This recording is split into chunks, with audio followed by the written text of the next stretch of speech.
In the village of Yumaro, there lived a man named Inami, known for his unusual behavior at funerals.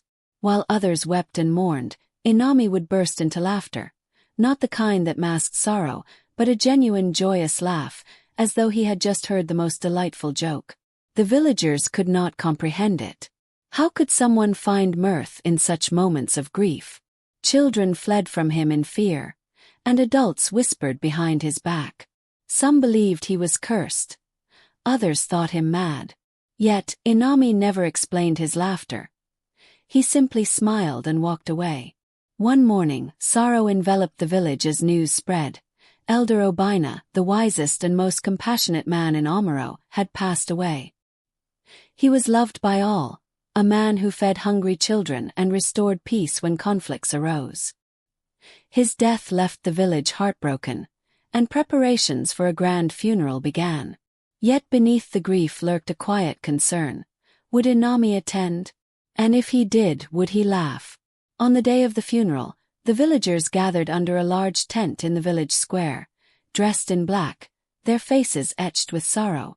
Obinna's family sat at the front, softly crying, as the priest prepared to lead the ceremony. The air was heavy with grief, silence thick with reverence. Then, just as the priest began his prayer, Inami appeared, standing at the back in his usual wrinkled shirt and dusty sandals. The villagers tensed, anticipating the inevitable. As the priest recounted Elder Obinna's life, the stillness shattered. Inami laughed, loudly, unapologetically, his voice ringing through the crowd like thunder. The mourners froze, eyes wide in disbelief. Anger surged as Obinna's son, Chiki, shot to his feet, his face red with fury. "How dare you laugh at my father's funeral?" he shouted. The villagers murmured, their whispers growing into demands to cast Inami out. But Inami did not stop.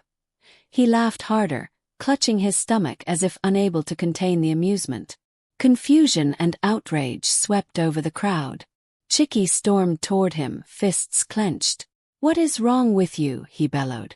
"Why do you laugh while we grieve?" The crowd inched closer, waiting for Inami's answer. He wiped the tears of laughter from his eyes, then smiled. "I am not mocking your father," he said gently. "I laugh because I see what you cannot." Gasps rippled through the villagers. "What do you mean?" someone demanded. Inami simply shook his head. "You would not understand," he murmured, then turned and walked away, leaving the village steeped in uneasy silence. After the funeral, speculation ran wild. Why had Inami said such cryptic words? "Maybe he knows something we don't," one woman suggested. "Or perhaps he's simply mad," another countered. Yet Chiki couldn't let it go. He felt humiliated, furious. "He disrespected my father," he vowed. "I will uncover the truth no matter what." Determined, Chiki began investigating Inami's past, seeking answers. But before he could uncover much, tragedy struck again. A young woman named Amaka, known for her kindness and beauty, died suddenly. The villagers grieved deeply, and whispers spread like wildfire. "Her death doesn't feel like an accident," her mother sobbed. Rumors of foul play took root. As her funeral approached, nervous whispers filled the air. "Will Inami come?" they asked. "And if he does, will he laugh again?" The funeral began under gray skies. Amaka's family sat in the front row, their sobs punctuating the priest's solemn words. Then, just as before, Inami arrived. He stood at the back, his expression unreadable. For a fleeting moment, he remained quiet. But as the priest spoke, Inami's laughter erupted, loud, unsettling, cutting through the sorrow like a blade. Amaka's mother screamed, "Why do you laugh at my daughter's death?" The crowd turned, furious, demanding answers. But this time, Inami met Amaka's mother's gaze, his expression grave. "I do not laugh at your daughter," he said. "I laugh because the truth is near."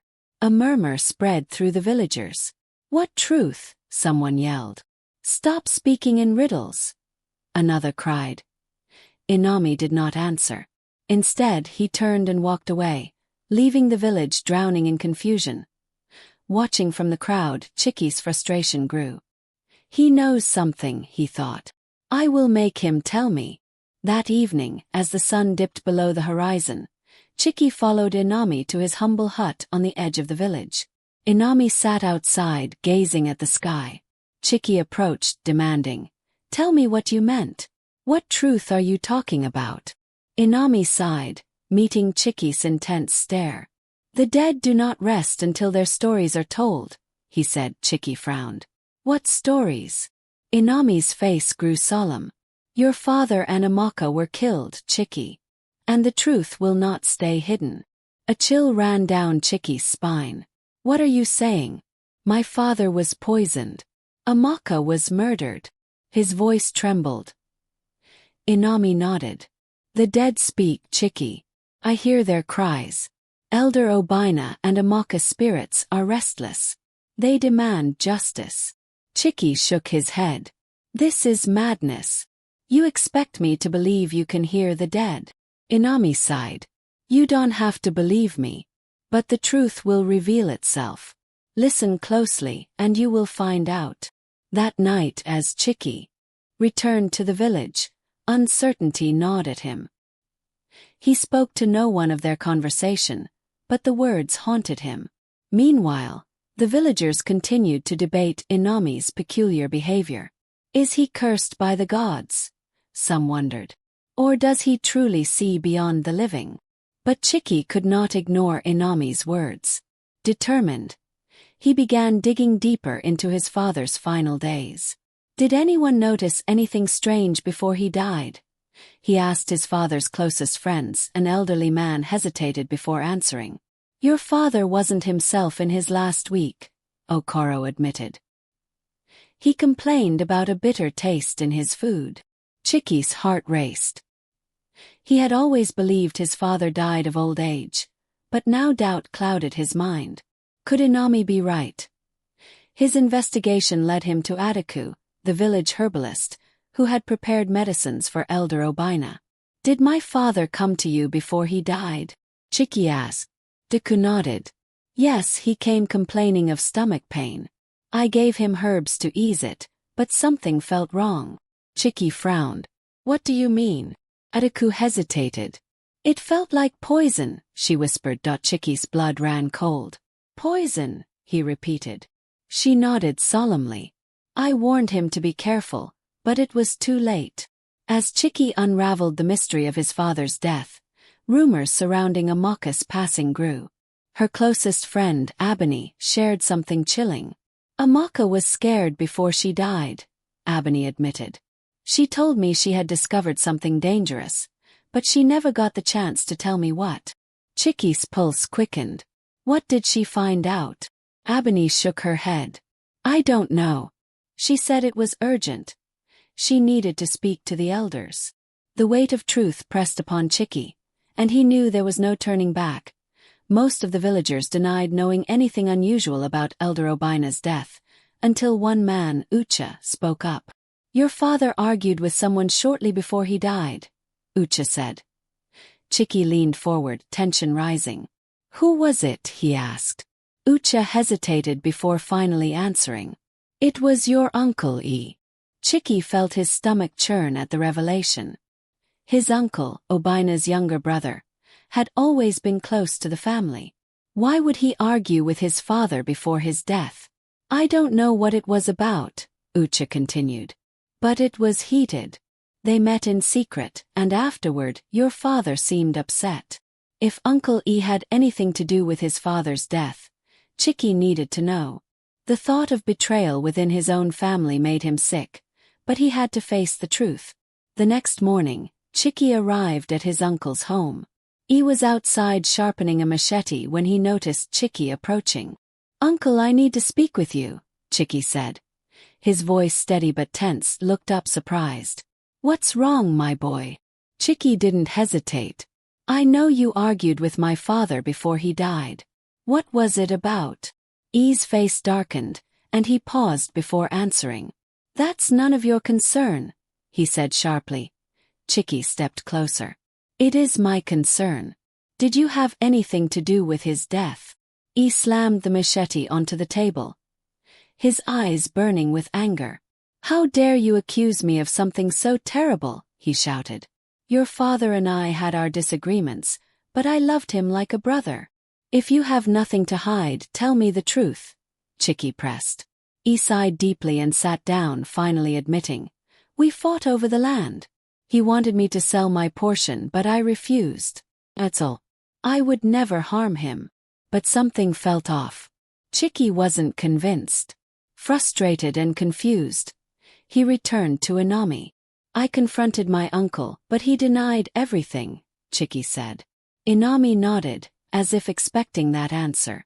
The guilty often deny their sins, until they are forced to face the truth. Chicky frowned. "What do you mean?" Inami's gaze grew distant. "The poison was not meant to kill right away. It was slipped into your father's food over time. And the one responsible did not act alone." A chill ran down Chicky's spine. "Who helped them?" he asked.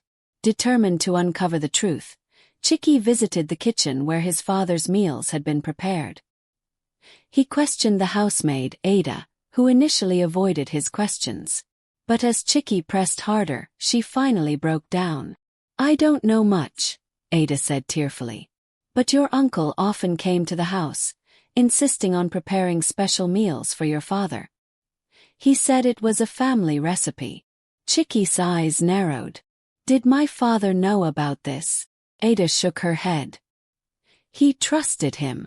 Realizing he couldn't solve the mystery alone, Chicky sought help from Mama Ink, the village's wise storyteller. "Mama, I need your help," he said, sitting beside her on her veranda. She listened quietly as he explained everything. When he finished, she nodded slowly. "I've heard whispers, my son," she said. "Your uncle has always been jealous of your father's success. If he is involved, you must tread carefully. He is dangerous and clever." Then Mama Ink shared something surprising. "Amaka was close to your father. She often helped him with errands and heard many of his secrets." Chicky's heart raced. "Do you think she knew about the poison?" "It's possible," Mama Ink said. "If she suspected your uncle, that could explain why she was killed." Chicky clenched his fists. "Then Amaka died because she tried to protect my father," he said, voice heavy with guilt. "I won't let her death be in vain." Fueled by new information, Chicky confronted his uncle once more, this time without restraint. "I know you poisoned my father," he shouted. "I know Amaka found out." E's face turned pale. "You have no proof," he stammered. Chicky stepped closer. "I will find proof, even if I have to dig up every secret in this village." E's expression hardened. "Be careful, boy. You don't know who you're accusing." Chicky knew he had struck a nerve. "I'm not afraid of the truth." Whispers spread through the village. Some supported Chicky, admiring his courage in seeking justice. Others condemned him. Even his own mother begged him to stop. "Your father is gone, my son," she pleaded. "Leave it alone before you get hurt." But Chicky couldn't stop. "If I don't fight for the truth, who will?" One night, he found a note slipped under his door. "Stop asking questions or you will regret it." His hands shook as he held the paper, but he refused to be intimidated the next day. He showed the note to Inami. "They're trying to scare me," Chicky said. "They fear the truth coming out," Inami replied. "But you must be strong. The spirits of the dead are on your side." Determined, Chicky turned to Inami, not just for advice but for help. "I need your help," he said. "Whoever killed my father and Amaka is dangerous, but I won't back down."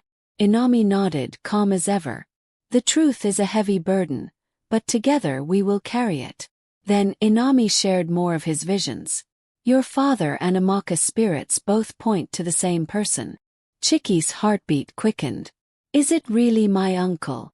Inami hesitated before answering. "Yes, he is guilty. But he did not act alone." Confused, Chicky asked, "Who else would do such a thing?" Inami looked at him with sadness. "Someone close to you." Chicky's mind raced. His family was small. his mother, his cousins, and the housemaid Ada.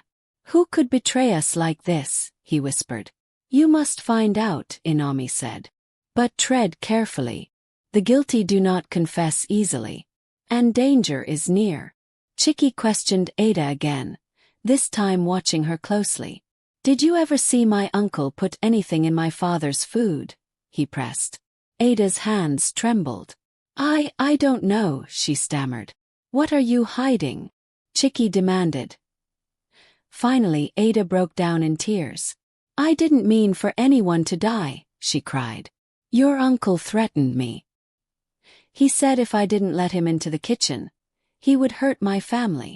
Chiki's chest tightened. "So you knew he was poisoning my father?" he asked. Ada nodded, sobbing. "I tried to stop him, but he always found a way." "I'm so sorry, Chiki." Though Ada had been forced into helping, she had still betrayed his family. "Why didn't you tell me sooner?" he asked. Now that Chiki had a confession, he knew he needed undeniable proof to expose E. He and Inami devised a plan. "We will gather the elders and expose him in front of everyone," Inami suggested. "But we need to catch him off guard," Chiki added. "I will invite him to my house for dinner, make him think everything is normal, then reveal the truth." When E arrived, he greeted Chiki warmly, unaware of what was to come. "It's good to see you, my boy," he said as they ate. Chiki guided the conversation toward his father's death. "I still think about what happened," he said. E's smile faltered. "It was a tragedy." Chiki pressed on. "Do you think anyone could have hurt him?" E's hand shook slightly. "Why would you ask that?" Chiki stood. "Because I know the truth, uncle. You poisoned my father." E froze, his face draining of color. Inami stepped forward, holding Ada's written confession. "We have proof," he said. "Your accomplice has already confessed." E slumped in defeat. "It wasn't supposed to happen like this," he murmured. Obinna and Amaka's stories would never be forgotten. The villagers, united for the first time in years, found solace in the truth. Life slowly returned to normal, but the memory of what had happened remained etched in their hearts. One morning, Chiki went to visit Inami, only to find his hut empty. He had vanished without a word. Where could he have gone? Chiki wondered. But deep down he knew. Inami had fulfilled his purpose in Yumaro. He had brought justice to the dead and peace to the living. Standing outside the abandoned hut, Chiki listened to the wind. A faint echo of laughter drifted through the breeze. He smiled. "Thank you, Inami," he whispered. The man who laughed at funerals was gone, but his legacy would live on in the hearts of the villagers forever. Thank you so much for watching. If you've made it this far, please give this video a thumbs up. It really helps grow my small YouTube channel. If you haven't subscribed yet, I'd love for you to join the community. Turn on post notifications so you never miss out on new, exciting content. Take a moment to explore my channel. I have more fascinating stories and thought-provoking topics waiting for you. And don't forget to leave a comment below. I'd love to hear your thoughts on this video. See you in my next one. Bye for now.